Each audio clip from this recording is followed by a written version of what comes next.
Now, from the investigation of the hazardous conditions identified, OSHA investigators found that senior management of Imperial Sugar Company was aware of combustible dust hazards prior to the event, to the explosion on February 7th. And they also did not follow up with any action to mitigate or eliminate those hazardous conditions. And because they did not control and eliminate the hazardous conditions identified that existed at the plant, they existed at the time of the explosion on February 7, 2008.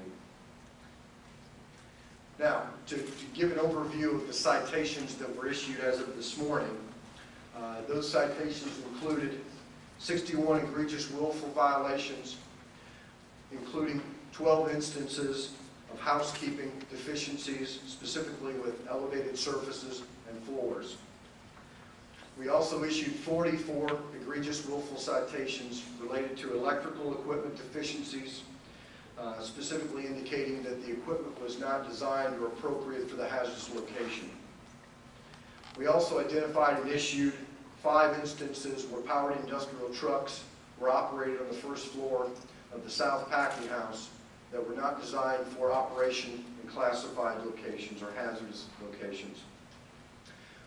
Additionally to the egregious willful violations, we also issued 8 willful violations for the following conditions.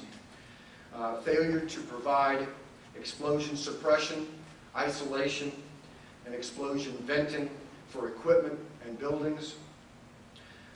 Also, we identified deficiencies with the dust collection system, specifically in the South Packing House, where the flow velocities were substantially reduced. We also identified a floor scrubber that was operated throughout each of the floors of the packing house, which was not designed for operation in hazardous or classified locations or environments. And additionally, we found 2 additional willful violations unrelated to the event, including multiple fall hazards, fall exposures, and an unguarded belt and pulley. Lastly, there were 51 additional serious violations identified during the course of the investigation. With that in mind, as Mr. Folk said, OSHA has proposed a total penalty amount for serious violations in the amount of $232,000.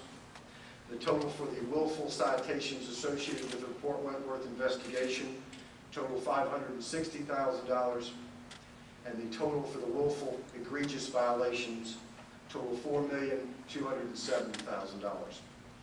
And with that, the total penalty amount for this facility for the employer is $5,062,000.